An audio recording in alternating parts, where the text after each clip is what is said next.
नमस्कार और सबका स्वागत है इस नए वीडियो लेक्चर में।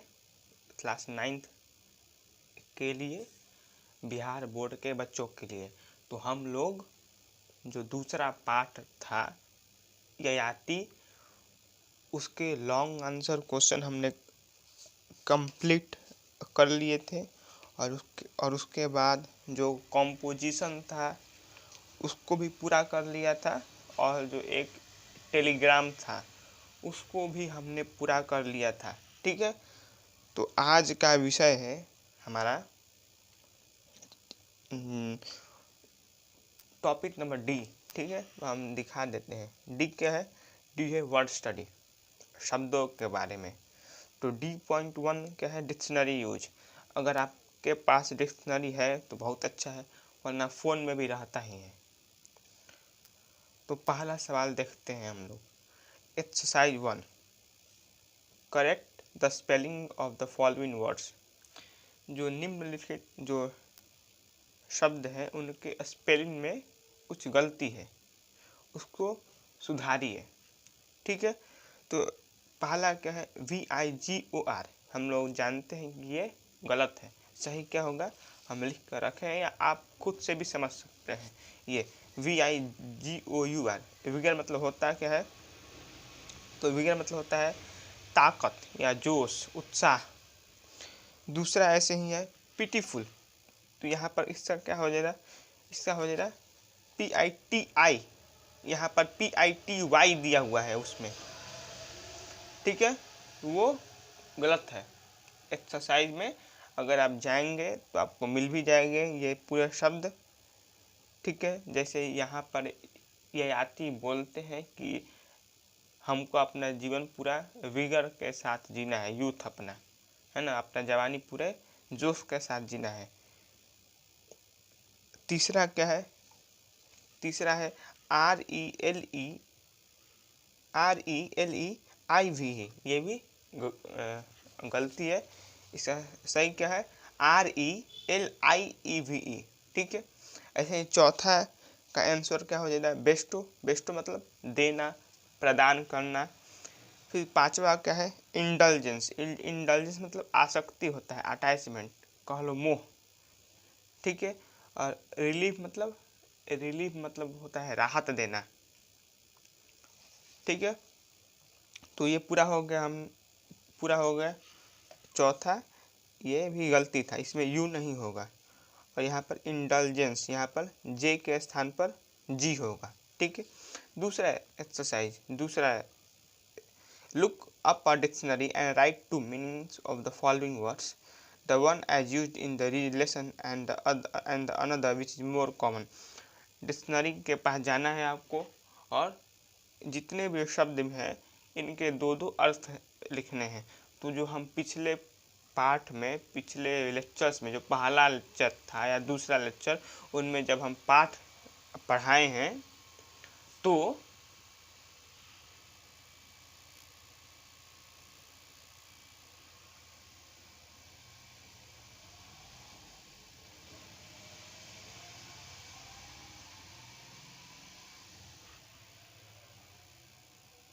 उनमें जब हम तो जितने भी शब्द थे उसका हम हिंदी और अंग्रेजी ज़्यादा से ज़्यादा शब्दों का हम दे दिए थे आपको वर्ड मीनिंग। तो अगर उसमें से भी अगर आप लिख सके तो अच्छा है, अगर आपने लिख लिया हो उसको पहले से ही, वरना अभी तो बता ही देंगे हम। उससे पहले, बताने के पहले दो तीन बात आपको बताना था कि हमने कुछ गलती उस लेक्चर में कर दिया था। दो चीज़ थी। पहला था कि ये वाला था ना, इसमें जो 9वां जो पैराग्राफ था इसमें है एंड केयर्स ऑफ स्टेट। इसका मतलब स्टेट यहाँ पर अवस्था के लिए नहीं है, यहाँ पर ये पूर्व बोलना चाहते थे कि हम आपको जो राज्य की जो चिंताएं हैं, राज्य का जो ध्यान रखना है, उससे आपको हम मुक्त करते हैं, है ना। ययाति को अपना जवानी देने के साथ साथ वो ये भी बोले कि अब आपको राज्य की चिंता करने की कोई ज़रूरत नहीं है। आप जाइए, आपको यहाँ जाना है, अपना अपना जीवन जैसे बिताना है बिताइए, और आप जो साम्राज्य है उसको छोड़ दीजिए, मतलब उसका आप चिंता मत कीजिए आप। उसके बाद एक और था यहाँ पर इन ड्यू कोर्स। तो इन ड्यू कोर्स का मतलब हम बता दिए थे तदनंतर या बाद में, ये नहीं होता है। इन ड्यू कोर्स का मतलब होता है यथा समय। यथा समय मतलब एट राइट टाइम, सही समय पर, जैसा जब होना चाहिए तब। तो था ना, and in due course attend heaven, और यथा समय उनको स्वर्ग की प्राप्ति हुई। जब होना चाहिए था तपस्या के बाद तब उनको मिल गया। तो बाद के समय में भी थोड़ा बहुत सही था, लेकिन पूरी तरह से सही नहीं था, इसलिए हम 2 शब्द और बता दिए जो भी था। अब आते हैं हम लोग। तो जितने भी शब्द है, पहला क्या है, डिफीट। डिफीट सबको पता है क्या होता है, मतलब हिंदी हार, डिजायर इच्छा, रिस्ट्रेंट हम बताए थे संयमित, अफेक्शन, अफेक्शन मतलब स्नेह होता है, और प्लेजर मतलब आनंद। अब ये तो हुआ एक एक मीनिंग। दूसरा मीनिंग क्या होगा डिफीट का? डिफीट का दूसरा मीनिंग हो सकता है परास्त, पराजय, शिकस्त, है ना, शिकस्त। ये सब भी सब सही है। दूसरा क्या है, डिजायर का एक इच्छा भी होता है, कामना भी होता है, आकांक्षा भी होता है। रिस्ट्रेंट का एक संयमित होता है और एक कठोर होता है। ऐसे ही चौथा क्या था, अफेक्शन। अफेक्शन में स्नेह, प्रेम, फ्रेंडशिप, इम्पल्स होता है, अंग्रेजी में लव बोल दो, अटैचमेंट बोल दो। पांचवा क्या है, आनंद। आनंद का क्या होगा, मज़ा भी होता है, प्रसन्नता भी होगा है, जॉयफुलनेस, इंजॉय। तो हम बता दिए और इसमें ये लिखा हुआ था कि भैया यहाँ पर जितने भी शब्द हैं उनके 2 आपको मीनिंग लिखने हैं। उनमें से एक मीनिंग ऐसा होना चाहिए जो कि सामान्य है, जिसको आपको देखते ही याद आता है। जैसे डिफीट देखते क्या आता है मन में, हार, लॉस। और दूसरा मीनिंग है, एक मीनिंग तो जो पाठ में जो यूज हुआ है, हमारे जो चैप्टर है उसमें जो मीनिंग होगा वो लिखना है, और दूसरा जो कि ज़्यादा पॉपुलर है, ज़्यादा लोकप्रिय है, वो अर्थ लिखना है। ठीक है, तो ये हमने बता दिया। डिक्शनरी है तो आप खुद से भी कर सकते हैं। हम हिंदी में बताए हैं, अंग्रेजी भी आप खुद से कर ही सकते हैं। डिक्शनरी नहीं है तो फ़ोन से भी डिक्शनरी हो ही जाता है, और जितना हो सकता है मैंने बता दिया इतना। ठीक है, अब आते हैं D.2 पर। ठीक है, D.2 क्या बोल रहा है, read carefully the following sentences taken from the lesson. इन वाक्यों को ध्यान से पढ़िए जिनको पाठ से लिया गया है। ठीक है, तो पहला क्या है, he had 5 beautiful sons all virtuous and accomplished. था ना, ययाति के बारे में बोला गया कि उनके 5 पुत्र थे, ऑल वर्चुअस। वर्चुअस मतलब बता चुके हैं, धार्मिक भी होता है, कुशल भी होता है, गुरी। अकम्प्लिश्ड मतलब निपुण, निपुण होता है। दूसरा, Yayati who found himself suddenly an old man was still haunted by the desire for sensual enjoyment। Yayati जिन्होंने अपने आप को एक बूढ़े इंसान के रूप में पाया, was still haunted। haunted मतलब डेरा लगाना, छाए रहना मन पर। तो उनके मन में अभी भी सेंसुअल इंजॉयमेंट, जो कामुक जो आनंद होता है, उनको भोगने की उनके अंदर इच्छा अभी तक थी। उनके मन पर ये छाया हुआ था कि हमको ये नहीं मिल पाया अभी तक, जो विषयी आनंद जिसको बोलते हैं। बता चुके हैं पहले लेक्चर में, तो बहुत अच्छा से समझाने का प्रयास किए थे हम। ठीक है, अब देखिए सेंसुअल एंजॉयमेंट मतलब बता चुके हैं पहले, विषयी आनंद जो है, इंद्रिय आनंद। In the first sentence, the word virtuous is an adjective which is derived from the noun virtue। तो ये जो virtuous है, virtuous क्या है, एक एडजेक्टिव है। एडजेक्टिव की पहचान क्या होती है, एडजेक्टिव की पहचान होती है कि वो किसी नाउन या प्रनाउन की विशेषता बतलाता है। तो यहाँ पर किसके विशेषता बतला रहा है, जो ये 5 सन्स हैं उनकी विशेषता बतला रहा है कि भैया वो धार्मिक है ना। एडजेक्टिव की परिभाषा क्या होती है? एडजेक्टिव की परिभाषा होती है कि an adjective is a word which qualifies a noun और अ प्रोनाउन। ठीक है, ये सुनने में अच्छा लगता है पर बच्चे समझते नहीं है इसका मतलब। इसका मतलब ये तो भैया जो नाउन या प्रोनाउन है उसके मीनिंग में कुछ नया अर्थ डालना। जैसे हम इतना ही बोलते हैं ही हैड 5 ब्यूटीफुल सन्स, आप समझ जाते। ब्यूटीफुल भी क्या है? ब्यूटीफुल भी एडजेक्टिव ही है, तो आप समझ जाते हैं। लेकिन इन ये सन्स में इन बेटों के बारे में जानकारी कौन दे रहा है? ये वर्चुअस एंड एकम्प्लिश्ड, कि ये वो धार्मिक हैं। ये क्या है? एडजेक्टिव है। ठीक है, एडजेक्टिव और भी होते हैं, जैसे बोलते मान लो हम बोलते हैं तुमको यू आर गुड, तो यहाँ पर गुड क्या हुआ? गुड तुम्हारे बारे में कुछ जानकारी दी गई, तो क्या हो गया? वो भी एडजेक्टिव। तो नाउन या प्रोनाउन के बारे में जब कोई अधिक जानकारी देता है, अर्थ बताता है उसका अलग, मतलब अर्थ ज़्यादा बता देता है उसके बारे में कुछ, तो वो क्या हो गया? एडजेक्टिव के कैटेगरी में आता है, श्रेणी में आता है। तो ये जो वर्चुअस वर्ड है, वर्चुअस क्या हुआ? एडजेक्टिव। ये वर्चुअस वर्ड आया कहाँ से है? तो एक नाउन है वर्चु, उससे आया है। देखो हम लिख कर रखे हैं यहाँ पर वर्चू का मतलब क्या हुआ? वर्चू का मतलब होता है नैतिक गुण होता है, नहीं तो सदाचार होता है, तो भलाई भी होता है, भलाई। ठीक है, ये कौन सा नाउन हुआ जी? तो ये एब्स्ट्रैक्ट नाउन की श्रेणी में आएगा।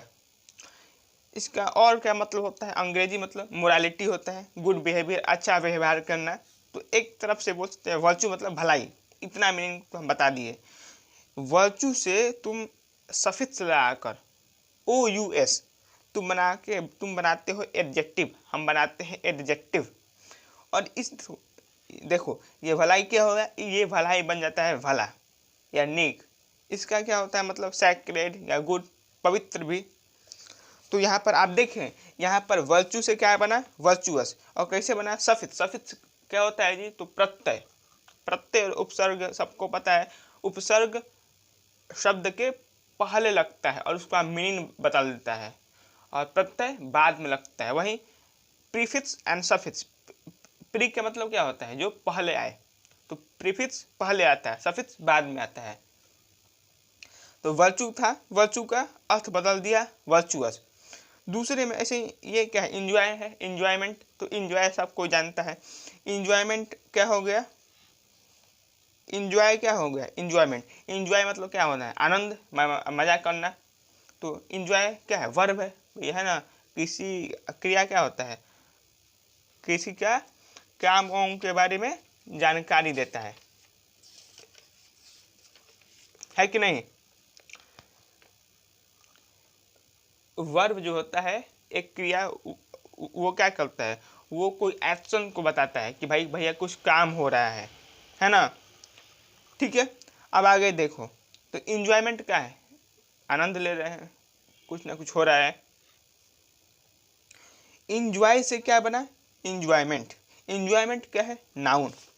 इंजॉयमेंट क्या है? नाउन। और ये भी कैसे बना है? तो ये भी बना है नाउन, ये भी बना है सफिक्स डालकर। और इसमें सफिक्स क्या यूज हुआ है? मेंट। बहुत सारे होते हैं सफिक्स और प्रीफिक्स मिल जाते हैं, वो इंग्लिश ग्रामर की चीज़ है, हमको उतना डिटेल नहीं जाना है, लेकिन ये बताया जा रहा है। ऐसे ही बोला ये जा रहा है कि अब now make adjectives from the following nouns by using the suffix OUS, EOUS और IOUS। अब आपको ये जितने भी नाउन दिए हुए हैं यहाँ पर, जितने भी है ना, सब नाउन है। इन नाउन से हमको एडजेक्टिव बनाना है। कैसे? या तो OUS जोड़ना है, या तो EOUS जोड़ना है, नहीं तो IOUS जोड़ना है, तीनों में से कोई एक। तो हम दो तीन लिखे हैं, उसके बाद आप खुद से भी कर सकते हैं, वरना इतना है। जिसमें देखिए यहाँ पर है एक दूसरा है प्रेस्टीज। प्रेस्टीज मतलब क्या होता है? प्रतिष्ठा। ये क्या है? नाउन है। प्रेस्टीजियस, IOUS लगा देंगे तो क्या बन जाएगा? बन जाएगा प्रतिष्ठित। एक है प्रतिष्ठा, एक है प्रतिष्ठित। हम बोलते हैं he is a prestigious man, तो क्या हो गया, वह एक प्रतिष्ठित इंसान है। तो क्या हो गया, उसके बारे में हमने कुछ जानकारी दी ना कि भैया ही के बारे में कुछ विशेषता बताया ना, तो क्या हुआ, वो एक प्रतिष्ठित इंसान है। तो प्रतिष्ठित क्या हुआ, एडजेक्टिव, ठीक है। और प्रतिष्ठा क्या हो गया, नाउन। ऐसे ही दूसरा क्या है, दूसरा है उसमें पहला था जॉय, तो जॉय मतलब क्या होता है, आनंद या हर्ष, ये भी क्या है, नाउन। अब तुम इसमें जॉयस हो गया, JOYOUS, इस बार आई नहीं लगा है, क्यों, क्योंकि 3 है यहाँ पर, या तो आपको IOUS लगाना है, नहीं तो EOUS, नहीं तो सिर्फ OUS। तो यहाँ पर जॉयस मतलब क्या होता है, आनंदित या आनंदपूर्ण, या ये क्या हुआ, एक एडजेक्टिव है ये। तो अब आप पूछेंगे कि हम पता कैसे चलेगा मेरे को कि किसके आगे लगाना है एडजेक्टिव और किसके आगे नहीं लगाना है, तो ये आपको खुद से तय करना होगा, नहीं तो डिक्शनरी से, ठीक है। लेट मी क्लोज इट, एक बार बंद कर लेने को दोस्तों, ठीक है। अभी देखिए,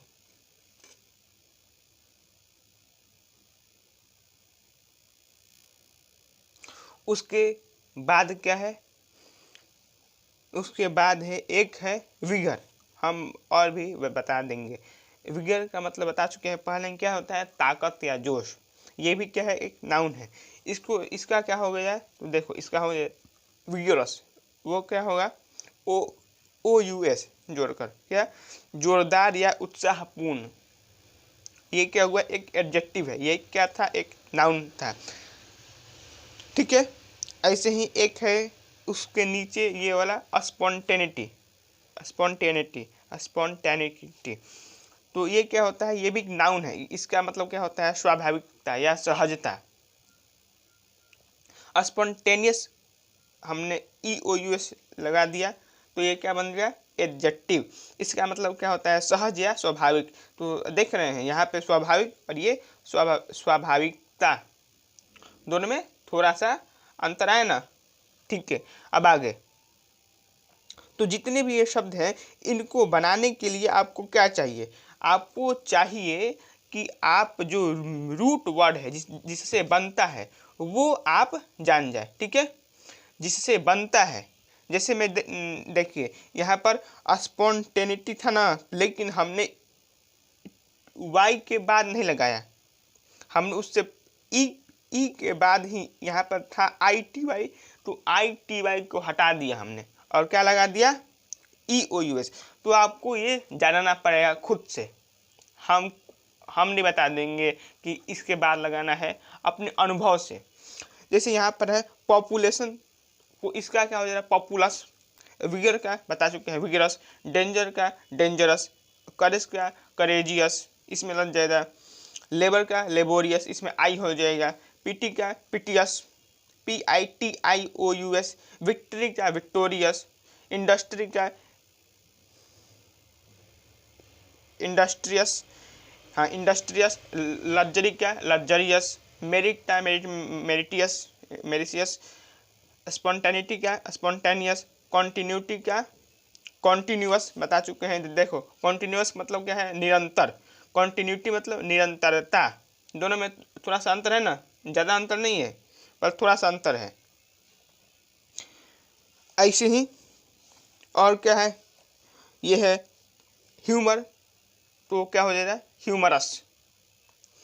जितने भी शब्द हैं आपको इसके अर्थ तो हमको लगता है पता होंगे, नहीं पता होगा तो भैया डिक्शनरी यही है, पता चल जाएगा।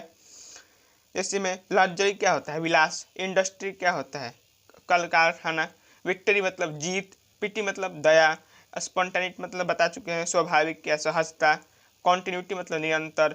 लेबर मतलब मेहनत, और लेबोरियस मतलब मेहनती।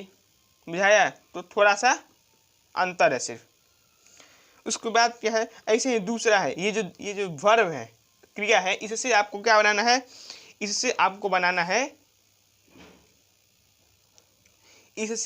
बनाना है अपने लिए नए नए शब्द, मेंट जोड़कर। तो सबको आता है फुलफिल, एक है फुलफिल, को दूसरा क्या हो जाएगा फुलफिलमेंट, अटेन का क्या हो जाएगा अटेनमेंट, एन्चेंट का एन्चेंटमेंट, एग्री का एग्रीमेंट, बेटर का बेटरमेंट, सेटल का सेटलमेंट, रिटायर का रिटायरमेंट। जैसे में हम 2 लिख कर रखे हैं यहाँ पर पहले से ही, ठीक है, वो हम बता दे रहे हैं।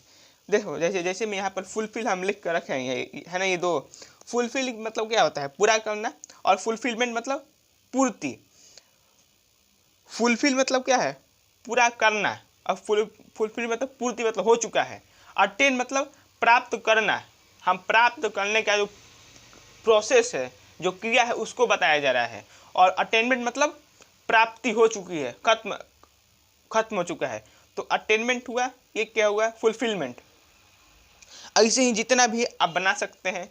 उसके बाद क्या है तीसरा D.3। तो D.3 जो है वो हम लिख कर रखे हैं यहाँ पर D.3 में 2 एक्सरसाइज है, पहला और दूसरा। तो पहला देखिए, सबसे पहला क्या है ये वाला, जो भी कॉलम ए है और कॉलम बी में उसके अर्थ निकालना है।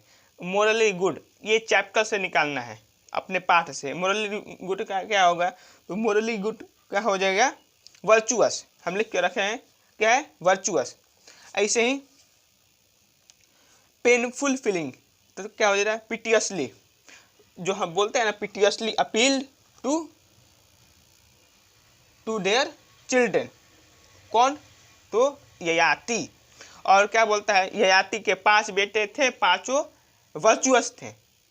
ऐसे ही पीपल्स फ्रॉम हुम वन इज डिसेंडेड, मतलब जहाँ से लोग हैं, वो लोग जहाँ से कोई दूसरा क्या होता है डिसेंड मतलब आता है। तो क्या हो जाएगा एंसेस्टर, पूर्वज। भैया पूर्वज ही ना, पूर्वज मतलब क्या होता है हमारे पुरख है, उन्हीं से हम लोग आए हैं। पेनफुल फीलिंग मतलब क्या होता है दर्द भरा महसूस करना। मोरली गुड नैतिक रूप से अच्छा। रिस्पेक्टेड डीपली बहुत घुस के सम्मान करना, एकदम अति सम्मान। तो क्या हो जाएगा वेनरेटेड, बता चुके हैं पूजा करना। पूजा मतलब क्या होता है सम्मान ही होता है एक तरफ से, और सम्मान बहुत गहरा होता है। डीपली मतलब गहरा, तो सम्मान जब गहरा हो आपका किसी के प्रति तो आप समझिए पूजा ही कर रहे हैं। कमांड मतलब हुक्म देना, निर्देश देना। तो क्या हो जाएगा बिडिंग मतलब क्या होता है बोली लगाना। तो बोली में क्या होता है आप कमांड ही तो कर रहे हैं एक तरफ से, तो क्या हो जाएगा कमांड, इसका क्या हो जाएगा बिडिंग। और वेनरेटेड ये एंसेस्टर्स, पिटियसली, वर्चुअस सब लिख कर रखे हैं। उसके बाद D.2 है, तो D.2 में फिलिंग द ब्लैंक्स करना है इन शब्दों के साथ। तो पहला क्या है हम लिख कर रखे हैं यहाँ पर, देखिए आप लोगों के लिए एक्सरसाइज नंबर 2। तो पहला सवाल है I finally gave my dash to my father's proposal, मैंने अंत में डैश अपने पिता के प्रपोजल को दे दिया। तो क्या दिया कॉन्सेंट मतलब क्या होता है सहमति, अपना सहमति ही को देंगे। दूसरा I saw a dash standing at the gate of my school, मैंने एक डैश को देखा अपने स्कूल के दरवाजे पर खड़े। तो किसको मेडन मतलब कुमारी। तो इसमें क्या हो जाएगा, इसमें हो जाएगा मेडन मतलब क्या होता है कुमारी, अविवाहिता। तो मैंने एक कुमारी को देखा, मैंने एक बालिका को देखा एक तरफ से। तीसरा we should not dash anyone, हमें किसी को डैश नहीं करना चाहिए, किसी को भी नहीं। तो क्या हो जाएगा कर्स मतलब श्राप, हमें किसी को श्राप नहीं देना चाहिए। और सब ऑप्शन दिया हुआ है उसी में से हम लिख रहे हैं।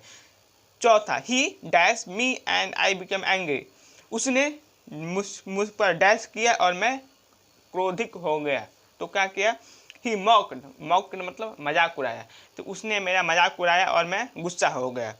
पांचवा your face is covered with dash, are you getting old, तुम्हारा जो चेहरा है वो डैश से ढका हुआ है, क्या तुम बूढ़े हो रहे हो। तो बुढ़ापे में क्या होता है झुर्रियाँ आती हैं चेहरे पर, तो ये क्या होगा रिंकल्स। छवा the patient died dash, patient जो मरीज था वो मर गया। तो क्या prematurely, patient died prematurely, समय से पहले ही मर गया। 7वां dash men will go to the heaven, ये लोग स्वर्ग जाएंगे, डैश लोग स्वर्ग जाएंगे। तो कौन से लोग? वर्चुअस, जो धार्मिक हैं, जो गुरी हैं, वो लोग कहाँ जाएंगे? स्वर्ग जाएंगे भैया। अब हमको तुमको मिले चाहे नहीं मिले, जो कि धार्मिक है, धार्मिक का मतलब सिर्फ पूजा पाठ नहीं होता है, बता चुके हैं पहले ही। Excuse me, I am not at your dash, तो I am not at your bidding, हम तुम्हारे बोली के लिए नहीं है, हम तुम्हारे निर्देश के लिए नहीं है। भाई साहब थोड़ा हटिए, हम तुम्हारे बोली के लिए नहीं बैठे हैं यहाँ पर, ठीक है। तो 8 के 8 बता दिए हैं। अब आता है D.4। D.4 क्या है? तो D.4 है हैव फ्रेज, है ना, फ्रेज।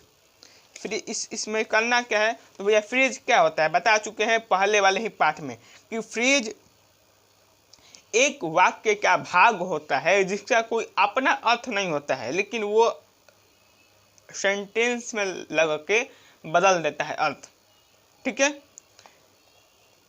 तो अपने पाठ को पढ़िए और उनमें से जितने भी फ्रेज उपयोग हुए हैं उनको ढूंढिए और उसके बाद अपने सेंटेंसेस में, अपने वाक्यों में इन फ्रेज को उपयोग कीजिए, ठीक है। इतना समझ में आ रहा होगा, हम आशा करते हैं। पहला है हैव हैड, तो हम हैव हैड हम जहाँ तक ढूंढे, आप भी ढूंढने का प्रयास कीजिएगा। तो मेरे को ये मिला आई हैव नॉट हैड, तो शायद यही है, क्योंकि हैव हैड हमको और कहीं जल्दी मिला नहीं है। अगर किसी को मिला है तो भैया कमेंट में लिख देना, हम जान भी जाएंगे, वरना हम अभी के लिए बता दे रहे हैं कि हैव हैड होता क्या है, ठीक है। तो देखिए इसके पहले वाले पन्ने में मैंने लिख कर रखा है कि हैव हैड होता क्या है। तो देखो हैव हैड का जो प्रयोग होता है, हैव हैड, वो होता है using a verb have in the present perfect tense. जब आप हैव, जो वर्ब है ना, हैव क्या है? हैव भी एक वर्ब है। कौन सा वर्ब है जी? तो प्राइमरी ऑक्सिलरी है। ये कुल किसी और वीडियो में हम समझा देंगे प्राइमरी ऑक्सिलरी क्या होता है। ऑक्सिलरी वर्ब होता है जो वर्ब जो कि सहायता प्रदान करता है मेन वर्ब को, और प्राइमरी ऑक्सिलरी और दूसरा होता है मॉडल ऑक्सिलरी। तो दो होते हैं। तो जितने भी है ना, शुड, कुड, विल, शैल, तो वो कुल आते हैं मॉडल ऑक्सिलरी में। मॉडल ऑक्सिलरी की संख्या 13 होती है, 13। और जितने भी ये है ना, have, has, had, is, are, तो ये कुल सब कहाँ आता है? तो भैया ये कुल आता है सब प्राइमरी ऑक्सिलरी में। तो प्राइमरी ऑक्सिलरी जो वर्ब हैव, जब इसको तुम प्रेजेंट परफेक्ट टेंस में उपयोग करते हो तब ये हैव हैड बन जाता है। अब दो तीन एग्जाम्पल है, उससे समझते हैं कि भैया दोनों में अंतर, सब में अंतर क्या है।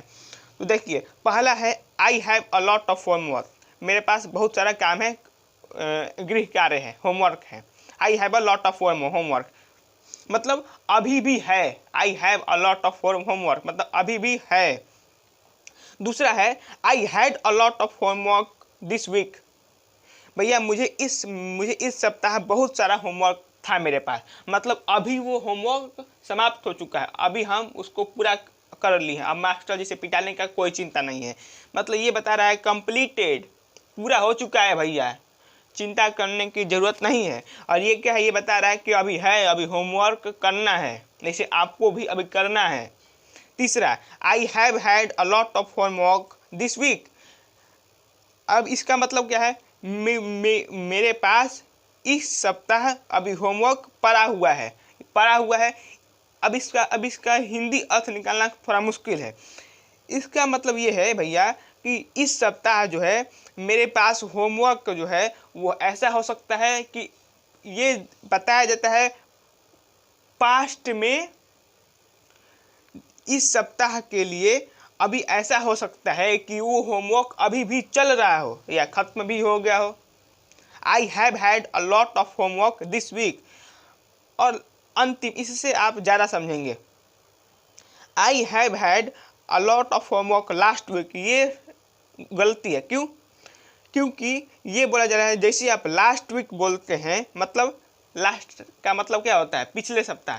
तो पिछला सप्ताह को बीत चुका है, तो जब बीत चुका है तो ये विरोध कर रहा है। आई हैव हैड, और ये क्या बताया, ये बोला कि हो सकता है कि अभी चल रहा हो, इस सप्ताह चल रहा हो, और अभी आप बोलते हैं कि पिछले सप्ताह था होमवर्क, मतलब अभी तक समाप्त हो गया होगा, तो पिछले सप्ताह ज़्यादा था। हम लिखते हैं I had a lot of homework last week, तो वो सही है, लेकिन आई हैव हैड मतलब हो सकता है कि अभी भी चल रहा है, माइट बी गोइंग, कुछ जानते नहीं हैं हम, ठीक है। तो हम बता दिए आई हैव हैड का मतलब। ऐसे ही दूसरा क्या है, तो दूसरा है फिल ऑफ। दूसरा क्या है जी, दूसरा है फिल ऑफ। फिल ऑफ मतलब क्या होता है, बी सेटिस्फाइड, संतुष्ट हो जाना। हमको जल्दी फिल ऑफ मिला नहीं ये पूरे में, आप भी ढूंढिएगा, मिल जाए तो कमेंट कर दीजिएगा कि भैया यहाँ पर है, ठीक है। तीसरा है बाय नो मीन्स, तो बाय नो मीन्स को हम तो मिल गया है ना, जो ये वाला जो बोलता है,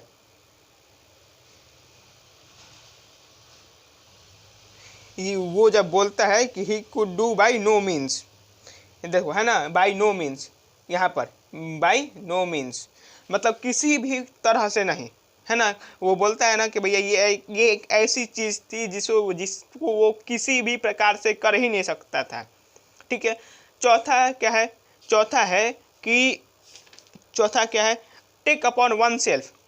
तो टेक अपॉन वन सेल्फ का मतलब क्या होता है, to accept responsibility for something without being asked to. तो किसी चीज़ की जिम्मेदारी ले लेना बिना बिना किसी के कहे, पर यहाँ पर क्या है, यहाँ पर है कि भैया किसी चीज़ की जिम्मेदारी ले लेना। जैसे में वो बोलते हैं ना कि भैया तुम में से कोई एक अपने ऊपर जिम्मेदारी ले लो, टेक अपॉन यूर सेल्फ। देखो जैसे में ये बोलता है ना, if I were to take upon myself, अगर हम अपने ऊपर लिए पूरा जिम्मेदारी ले ले आपका, तो हम ऐसा नहीं कर सकते। तो womens and servants will mock at me, बता चुके हैं पहले कई बार। फिर पांचवा क्या है, तो पांचवा है हमारे पास टेकअप। टेकअप का मतलब क्या होता है, टेकअप का मतलब होता है टू स्टार्ट समथिंग, कुछ चीज़ शुरू करना। ऐसे गिव बैक, जो ययाति बोलते हैं ना कि हम तुमको बाद में वापस दे देंगे तुम्हारा जवानी, I will give back and take my old age. Give back का मतलब क्या होता है, सबको पता है, वापस दे देना। कोई ये लिखा हुआ है to give someone something that they own और हैड बिफोर, किसी चीज़ को, किसी इंसान को या किसी को कोई चीज़ दे देना जो कि उनका था, आपने लिया फिर दे दिया। फिर उसके बाद है इन ड्यू कोर्स। इन ड्यू कोर्स मतलब बता चुके हैं आज ही शुरू में, इन ड्यू कोर्स मतलब टाइमली, यथा समय, ठीक है। तो जितने भी फ्रेज थे हमने मतलब बता दिया है, जितने भी ये पूरा का पूरा हमारा जो डी था वर्ड स्टडी, ये पूरा हो चुका है अभी। अब अगले में हम लोग ई करेंगे, एफ करेंगे और जी करेंगे। ई एफ जी तीनों जो है हमारे पास, जो ये ग्रामर है, एक्टिविटी है और ट्रांसलेशन है, इसको अगले वीडियो में हम लोग पूरा कर देंगे। हम आशा करते हैं कि आपको समझ में आया होगा। अगर कुछ मिस्टेक हो गया होगा तो उसके लिए हम माफ़ी चाहते हैं, और अपने सुझाव भेजते रहिएगा कि कहाँ पर और बेहतर हो सकता है वीडियो में। हाँ, और जो थोड़ा पीछे जो साउंड चल रहा होगा आज, उसके लिए भी हम माफ़ी मांगते हैं, क्योंकि आज थोड़ा हम लेट उठे। धन्यवाद और जय हिंद।